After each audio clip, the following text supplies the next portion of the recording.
What has it been like for you and your family as your parents have got older and you need to step in and help out and those roles start shifting? Has it gone down okay or has there been tension? Today we're going to be talking to the 65-year-old farmer Janice Baker, who was trampled by one of her own sheep, and now her son, whom you may have heard of, the TV presenter and former co-host of The One Show, Matt Baker, has returned to the family farm to keep that particular show on the road.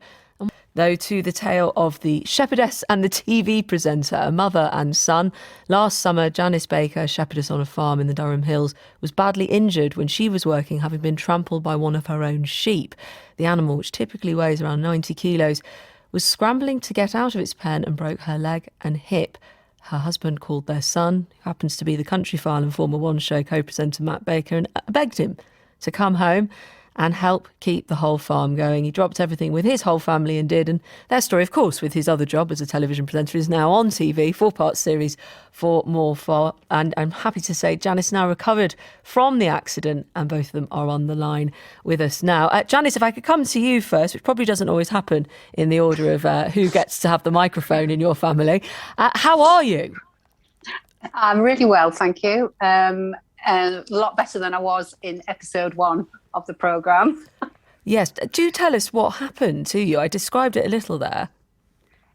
Yeah, well, luckily, I had somebody with me the first time with all the restrictions. We were getting the sheep in for clipping, and I was literally just sorting lambs and sheep. And what you do, you basically put the youngsters behind you and then you end up with the older sheep in front of you. And they just decided, the older sheep decided they wanted to join the youngsters. And one of them stood on my foot. So I was grounded. And then the rest just sort of pile drived into my leg, really, to get through. And that was, I don't really remember a great deal after that. I think I had a bit of a fainting episode. And luckily, the young chap that was with me, who helps on a weekend, dragged me out, and the rest is history, really. Gosh, is that a freak incident? Absolutely. I mean, I've worked with sheep for 30 odd years, never had an incident like that. It was just a total one-off. Obviously, if the first sheep hadn't stood on my foot, then I would have just stepped out of the way and none of it would have happened. It was just a total freak accident, really. And how are you now?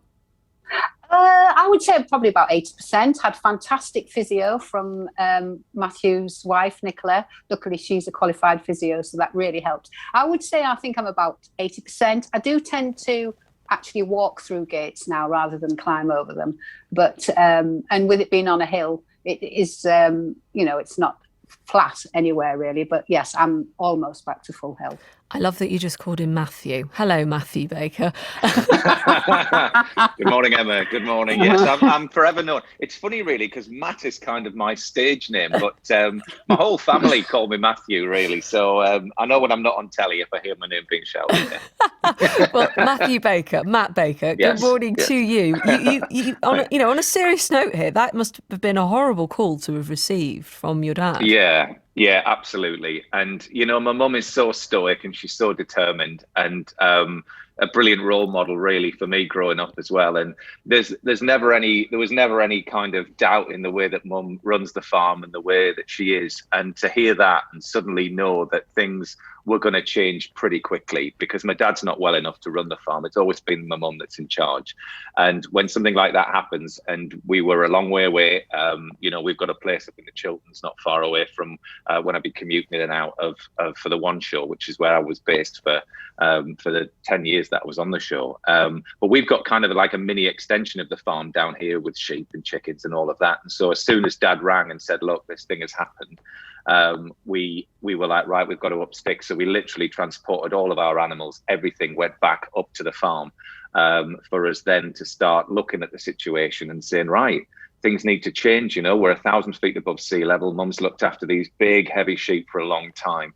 And it became evident that because she needed to have a full knee replacement and what have you, and she just wasn't going to be able to get on in the same way that she had done for so long. And so we started to implement these changes and started to have these difficult conversations about how you actually change up what you're doing, yet allow your parents to maintain the lifestyle that they love so much. Mum and dad both vastly experienced in knowing what they love in the world. And so we were in a situation where we were like, right, how do we make this sustainable for the future? Because things actually can't continue like this. And how difficult was that for you, Janice? Because we're getting quite a few messages coming in from people around those tensions when you have to start to have a bit of a role reversal about who's doing what and how you care for each other, because you're obviously a very strong woman. Yes, I am. But one thing, Matthew has always been part of the farm in years, so it wasn't a complete shock in that respect.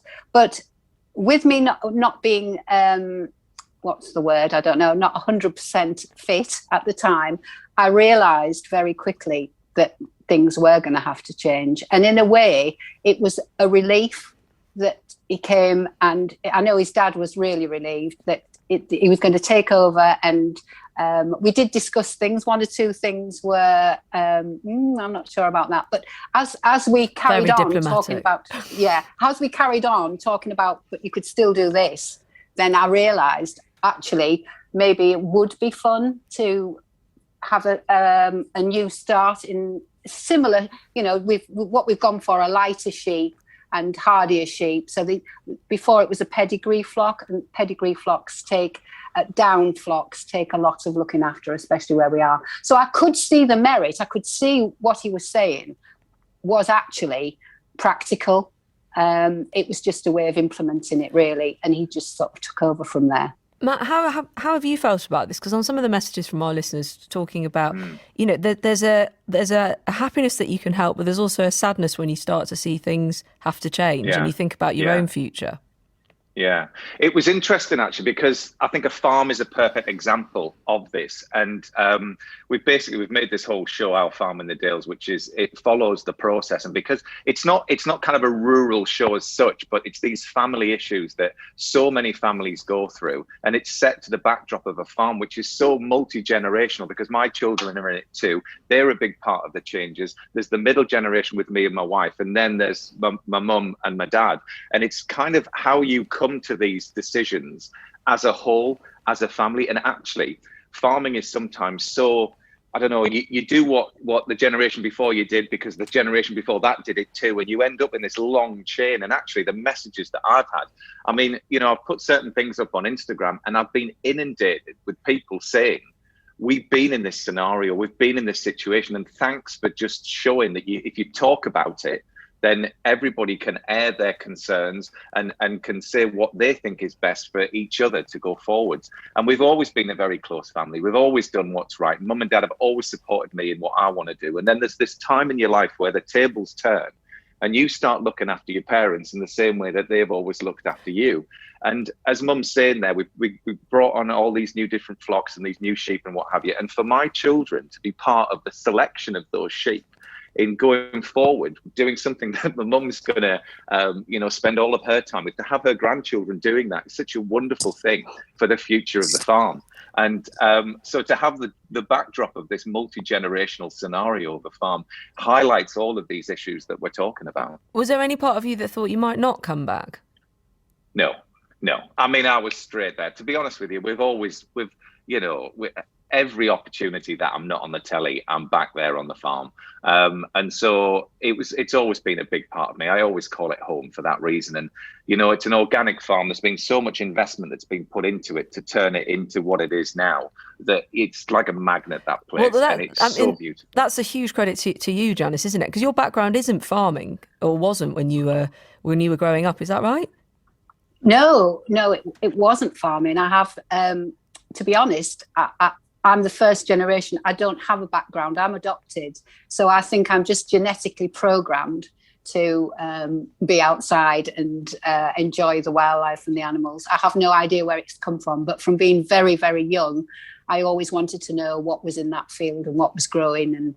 And my parents weren't farmers. So that's obviously something that's innate in me. And were there many women doing it when you were starting out? No. Actually, I'm county organiser for young farmers now. So I can see some fantastic women coming forward up to the age of 26, really, really good farmers. But when I started, I did go to agricultural college for a year, which was hilarious. And I wasn't very good at machinery at all. But the boys, there was one other girl on the course, but the boys were really good at the machinery and hopeless at the paperwork. So we sort of had this juxtaposition where I would help them with all this stuff in the library and they would help me with the machinery. So it worked out really well in the end. But in terms of, I suppose what I'm driving at is, you've been an absolute force with this. You could hear it in what Matt was just saying, and and probably an inspiration to other women.